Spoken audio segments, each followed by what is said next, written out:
What's up, guys? How's it going? I got my next part of my vinyl collection, so this is part number 11, I think. But if you can hear the ruckus in the background, we got the Through the Graham Grimoire classic from '97 on Metal Blade, I think. I guess you could say like a more melodic Angel Corpse, kind of, but not really, because I still think they have their own unique sound, but yeah.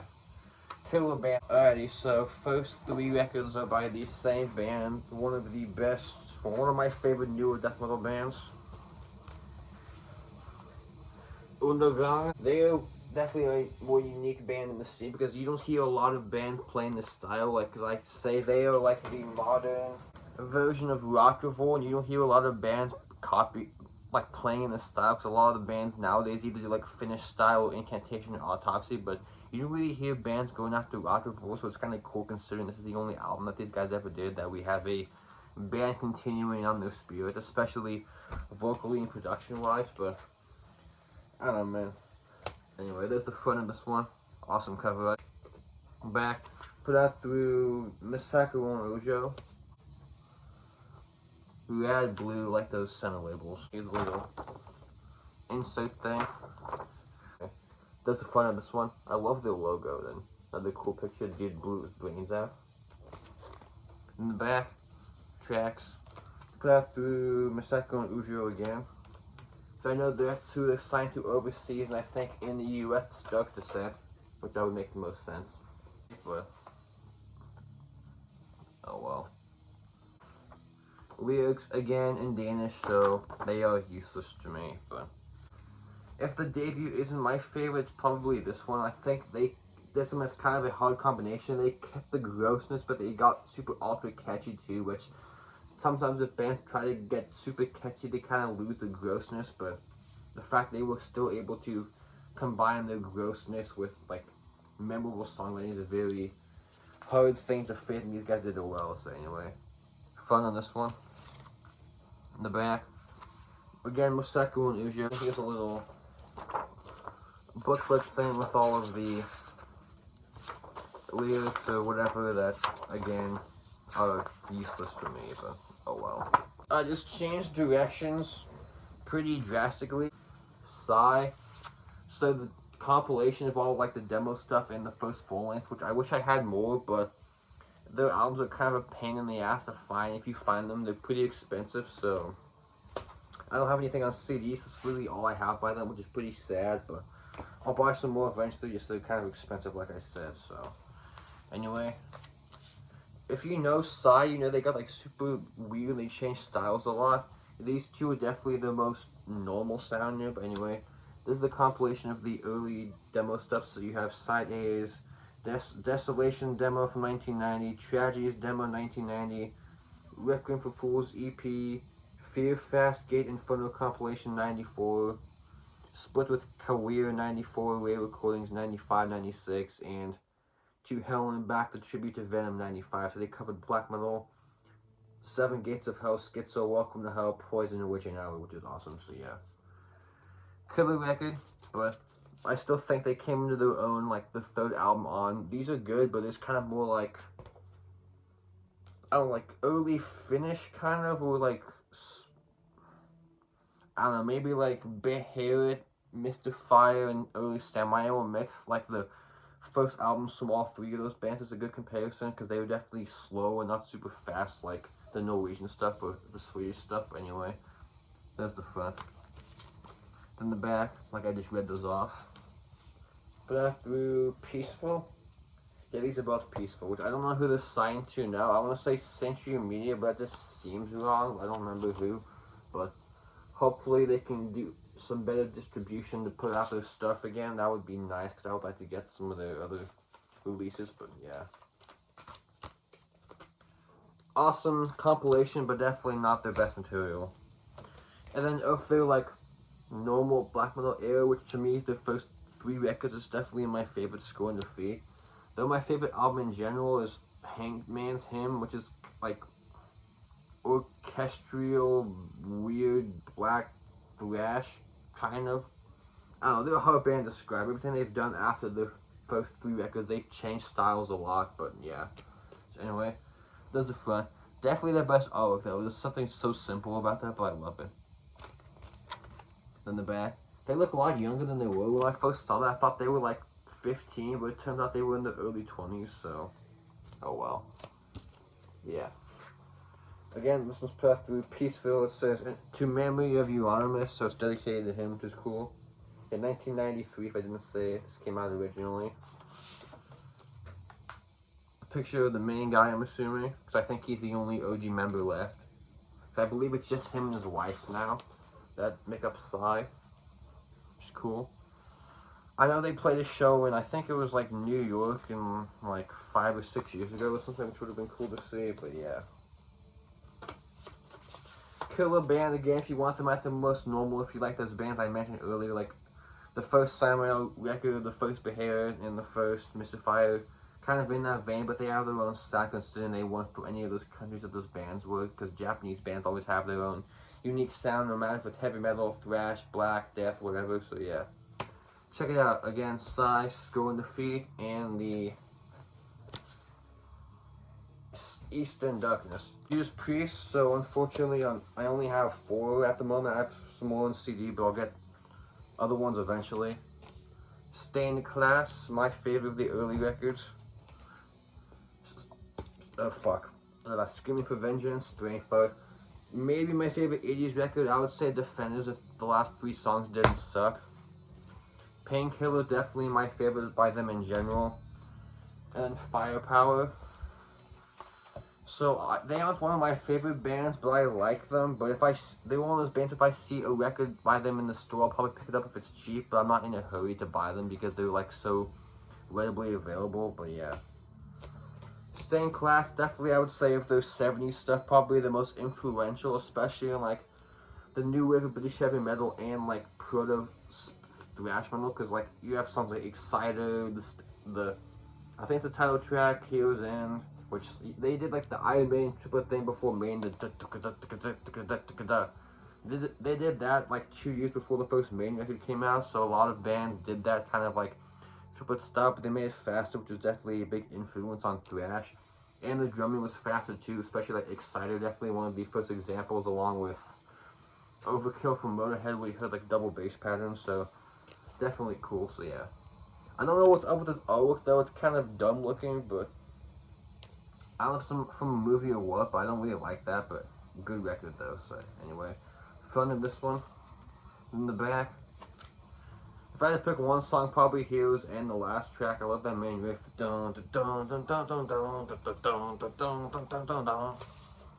Here's the insert. These are just on Black Vinyl, so I'm not going to bother pulling them out, but yeah. Stained Class, killer record. I owned a couple more at one point, but I kind of thought they were boring, so I sold them, which might be blasphemy, but oh well. Screaming for Vengeance, probably my favorite 80s record.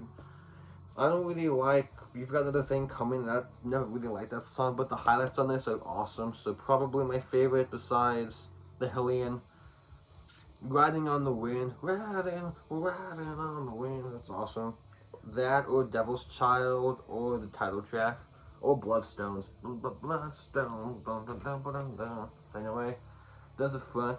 Along with Number of the Beast, definitely one of the more important records of 82. Though I think, honestly, I like Maiden a lot more, obviously, but I think this smokes Number of the Beast, but that's just me. The Number does have 22 Acacia Avenue, though, so that's better than anything on here, but oh well. So anyway, front of this one, very iconic. Then the back, very simple. You all own this record, so I'm not going to bother talking about it too much.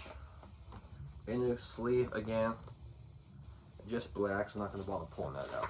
So yep. Screaming for Vengeance. And then my favorite, which I've mentioned a bunch, Painkiller. Definitely the most aggressive. There were a few records that I think are perfect. To me, this is literally a 10 out of 10. There isn't a single note or song on this record I don't think is absolutely great. Highlight, though, probably Metal Meltdown or Between the Hammer and the Anvil. The title track is honestly one of my least favorites on this record, which I know people that don't like this record that much. Like the older guys that seem to most like the 80s stuff, they say like the title track is their favorite, which I get it, but I don't know. I think all the songs after the title track are definitely more interesting to me, but that's just me, so. Anyway, there's the front. Another iconic artwork though. Say what you will about some of the albums I don't care about, they always have cool artwork though. Well, except for Point of Entry, but oh well. But yeah. Back. Insert. Same as the other three, so yeah. Great. And then Firepower. Though honestly, I liked it more when it first came out because revisiting it, it's kind of too long. There's like 1, 2, 3, 4, 5, 6, 7, 8, 9, 10. There's 14 songs. It doesn't need to be. If it was 10, it would have been a better record. And a couple of the songs kind of sound the same. It's kind of hard to, like, I always mix up a few of them, but my favorite's probably the title track, Lightning Strikes, Necromancer, and Flamethrower, and Trader's Gate. But yeah, awesome. Then the back, a cool logo, which I know they put out a new record, but I've seen footage of Rob singing live. I hate to say, he doesn't really sound that great, so I'm kind of, I'll check out the new album. The single was alright, but I don't know, man. I'm not exactly in a big hurry to be running out and getting it the day it comes out or anything, but I'm sure it'll be okay.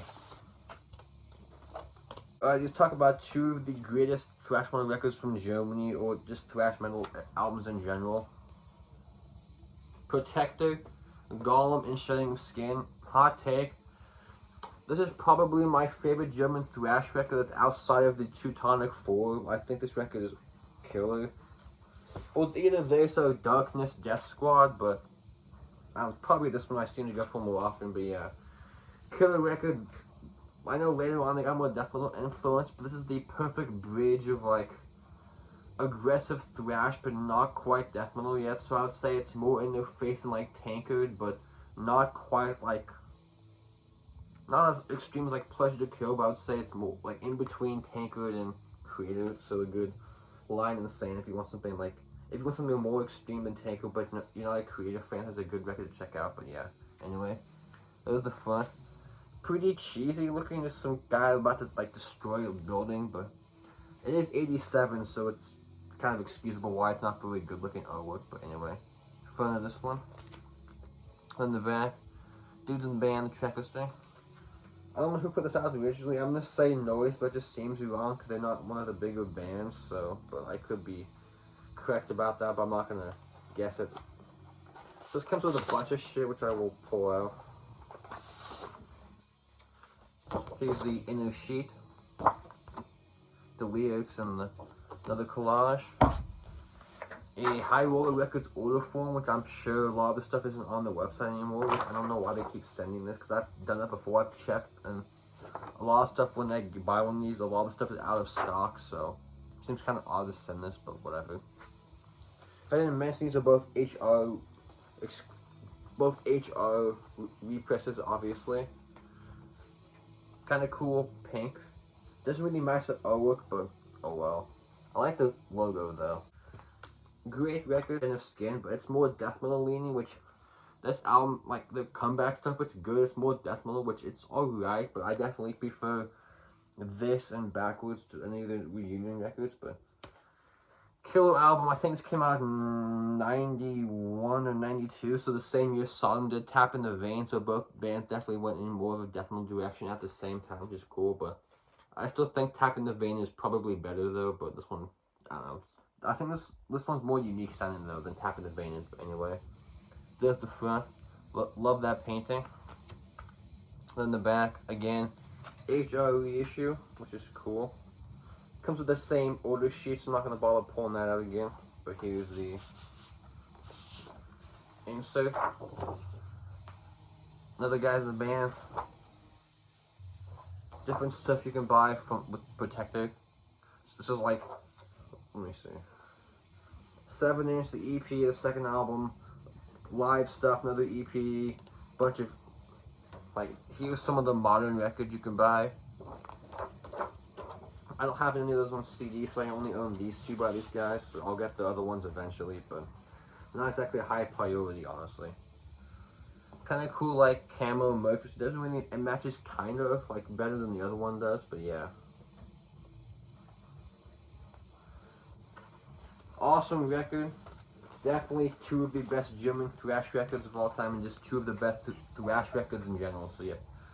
Alright, next up we have a band I don't really see get mentioned that often, but I think they were awesome, kind of like first wave black metal / heavy metal band from Canada.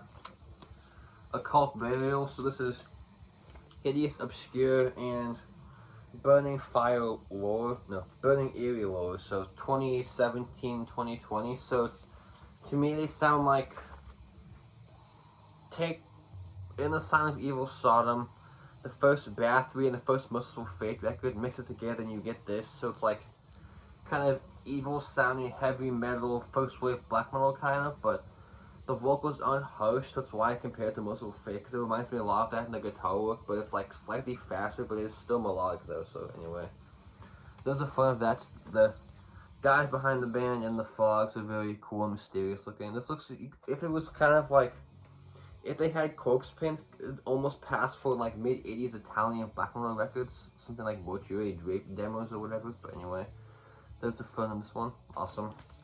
Then in the back, cool picture, track listing. Put out through Invictus Productions. Yeah, Invictus, I'm not familiar with that label, but oh well. Yeah. Then here is the inner sheet, the dudes in the band. Awesome. Then the lyrics. Love the logo. And then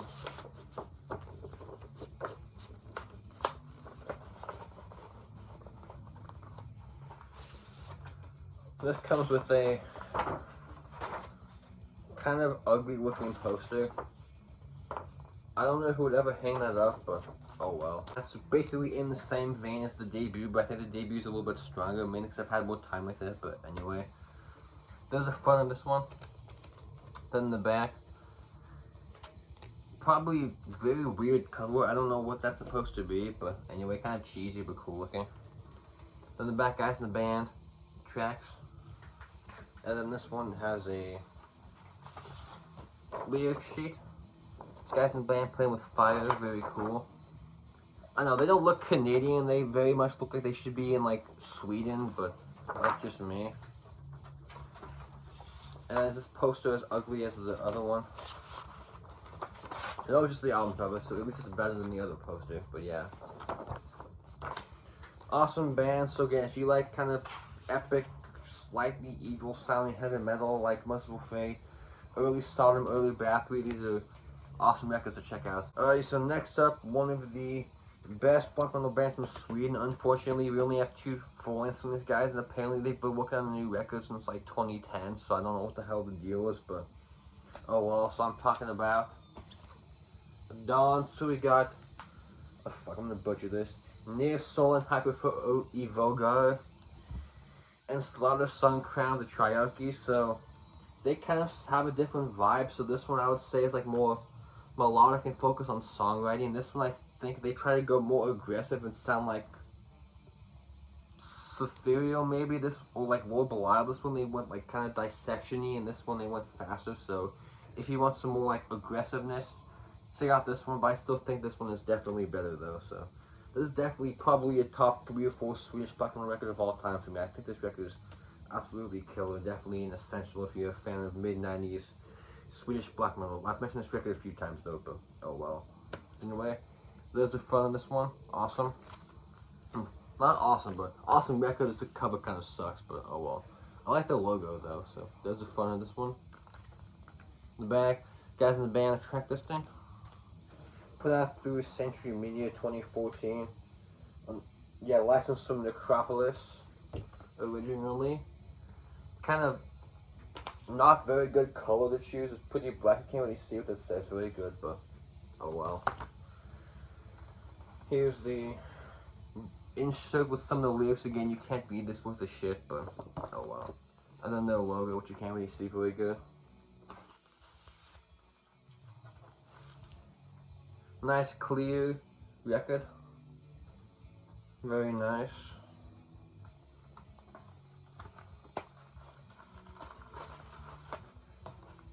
So man, definitely one of the best black metal records from Sweden of all time in my opinion. Definitely top 3 or 4. It's probably, I would say, First two Dissection are the best. Then honestly, this is probably my third favorite besides the first two Dissection records, but yeah. Awesome record. And then this one, I like. I seem to say this one's kind of divisive. Some people say it's not very good, and some people love it. I'm kind of in the middle. It's decent, but I still think the debute's better because of this one. Not only say they lost the magic, but they kind of like went in like almost like familiar territory, which this one which the debut they kind of have their own sound. This one I feel like they were trying to follow what other bands were doing at the time, going for like a more aggressive, fast kind of like no score sound, but still good though. So anyway, there's the front. Then the back. Guys in the band, I don't know which original member is still in the band, so that'd be interesting to hear. If they ever do a new record or even a new EP at this point, I would take, but we'll see. So there's the gatefold. Cool double LP, they're both in the same color, so I'm not going to bother pulling out both, but there's the clear with like, it looks like snot kind of, so it's like orange and green snot splatter, I guess. Put out through Cosmic Key Creations in 2021, so yeah. Killer record, I still think the debut's better, but yeah. Both are awesome though. Alright, let's go into more black metal territory. A band that's been around for a while, and I don't like most of their discography, honestly, but their first two records are definitely Norwegian classics. The Golgoroth, so we got Pentagram and Antichrist. So after this one, they kind of lost me, which I know people like their like third and fourth records. They're alright. It's honestly been a few years since I've listened to them, so I'll go back to them eventually, give them another chance. But for me, it's all about the first two, like the Hat. Fuck, who's on which? Yeah, definitely the Hat is definitely my favorite vocalist that these guys had. I wish he was on the rest of the stuff, but oh well. So yeah, definitely one of the better Norwegian black metal records. Though I prefer this one, but both are very awesome. So yeah, super cool and evil sounding. I would say it's like, to compare to something, maybe like Urban Immortal, like a less blasty and more grim sounding Battles in the North, maybe is a good comparison. So yeah, anyway, there's the front. Kind of boring, but oh well. Then the back. We got Hat and Infernus. I don't know who played drums on these records, it doesn't say, but oh well. These are literally the most bare bones of things ever. These comes with the album, no lyrics or anything. Put out through Soul Cell Records, if I did not mention that. Then the gray, very nice.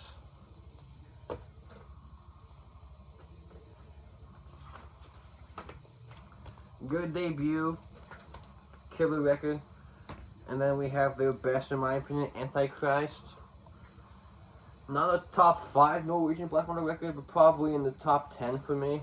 Favorite song by them is definitely their title track, Golgoroth. Golgoroth. I love how fucking fast and grim and nasty it is, but yeah. Awesome record again, kind of a lame artwork, but oh well. True Norwegian black metal. Which that phrase is kind of corny, but oh well. Anyway, that's the front, the back. So say, the sign of Satan is the sign of Golgoroth. Yeah, okay, dude, I'm sure you probably work at the Norwegian version of Walmart in your spare time, so don't try me with that crap, but oh well. Again, another bare bones release, just the record, and that's it. Nice gray. Definitely not one of my favorite black metal bands of all time or anything, but these are both a fun listen every once in a while. So Golgoroth, Antichrist, and Pentagram. Alrighty, here's one of my favorite black metal bands of the last like half a decade. These guys are killer. I think I have, well, yeah, I have this one on CD, so going to France, obviously. This is a Cenotaph. The Hervé Exiled. Yeah, I definitely butchered that. I think this is the demo, and then Monteveria. They've been quiet since this came out in 2020, so we're definitely due for a new one if they're still active. So, with this is just their demo, I believe. So, with black metal, it's usually the riffs that are your like favorite thing. But for me, what I love about this band the most, I mean, the riffs are fantastic, but my highlight of this band is definitely, I say, the vocals are definitely my favorite part of the band, which they have a super unique sound to their vocals. They're more like, kind of like wolf howling in the distance type of vocals, which you don't really hear bands doing that. It's not like a typical raspy, it's, I wish more bands would utilize that style, but anyway, awesome. So there's the front and the back. NWN put these both out, so Nuclear War Now Records or Productions or whatever. Order sheet of stuff you can buy from. There's Iron Bonehead and then NWN. So I'm assuming Iron Bonehead did it overseas, maybe.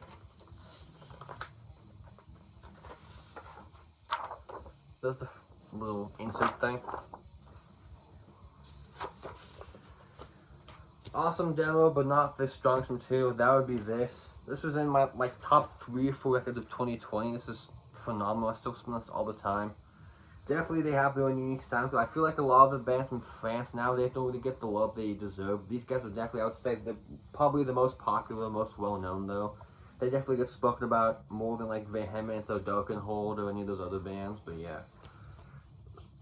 Not very like fast, but they do have faster moments. They're like more kind of like, I don't know what to compare them to. They definitely have their own unique sound. A lot of those French bands do, but I would say of all those bands, they're definitely the most unique sounding of all of them. But yeah, just super awesome, kind of slightly epic, atmospheric black metal, I guess is a good way to describe it. But anyway, there's the front.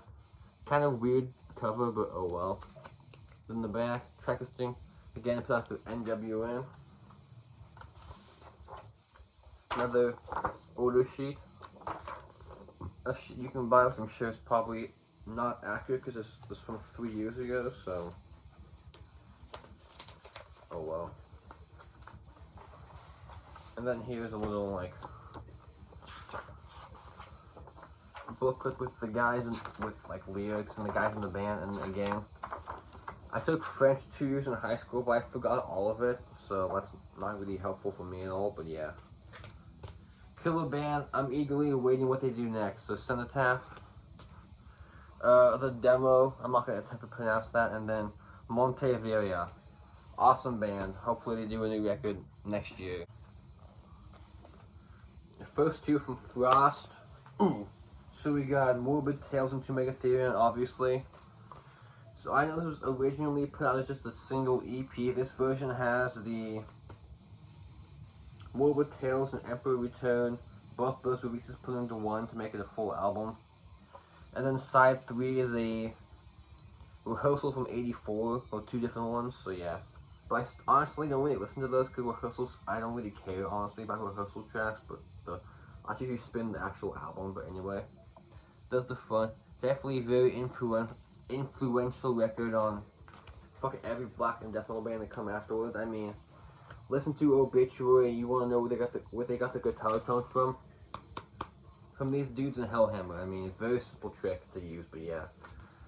But which they weren't focused on being like the most fast or most chaotic. They were just focused on being evil and kind of spooky sounding. So yeah.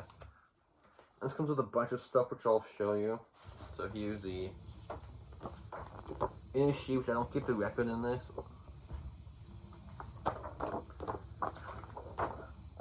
Comes with a bunch of posters, so there's one of them. Another inner sheet with the lyrics and stuff. So yeah, there is Morbid Tales. Hard to pick a favorite between these 2, but I tend to go with this one more often. But this one does have Circle of the Tyrants on it, Dethroned Emperor, Procreation of the Wicked, Dance Macabre. So those songs are hard to beat though, but yeah. Awesome. No one sounded like Celtic Frost back then. Nowadays people try, but still no one can quite sound like them. They definitely have their own unique sounds, been copied to death, but no one beats the original. Then we have 2 Megatherion. Definitely, I think my favorite by them. One of the most iconic album artworks too, though. Very cool picture of, I think it's supposed to be Satan holding Jesus in a slingshot, which is awesome. So anyway, this one they definitely went for like a more orchestral kind of epic sound, almost like more progressive, but they didn't go on like full weirdness quite yet, which to Megatherion people like it. It's okay, the record's decent, has a couple good songs, but I'm not really a fan after this one, honestly, but yeah. Anyway, that's the front. Then the back, guys in the band, they kind of look a lot different than you can see in this one. They were starting to change the image, which, if you've seen Cold Lake, oh boy, let's not talk about that record, but favorites on this one, Eternal Slumber, Dawn of Magisto, Circle of the Tyrants again. Romantical Scream, which is the first song I ever heard by Celtic Frost, and then the side C is the Emperor Return EP return track, and then side D is the 85 studio remix, so yeah. Gatefold on this one, which I know the OG had the same one, so kind of cool they replicated it, which I know Tom wasn't on board with these reissues, but they did one like a year ago he was actually on board with, but actually not, that's wrong. I think he was on board with these originally, but he had a lot of shit to talk about Noise Records, and they wouldn't let him. So after that, he's like, "Oh, these guys are clowns, so they won't let me talk crap." I guess is like what happened, but oh well. Chip, Shin Megami Therion. After this, I've tried those records, man. I can't get into it though. Hellhammer is awesome, so are those two records, and then after 2 Megatherion, I'm out. Like, people like In the Pandemonium. I don't like any of the Triptychon stuff. I don't like either, but yeah. So that's it. Thanks for watching. I think I'll probably do this for my next video too, just to get. So I still have a lot of stuff you guys haven't seen yet, and I want to get this done eventually. So yeah. Thanks for watching. I want to get this done so we can move on to CDs. Not like I'm sick of making videos, but you know what I mean. I want to get this done so I can move on to my tapes and CDs, and I'll eventually do movies, and then we'll figure out what to do when I'm done with all that. So thanks for watching. Peace out. Goodbye.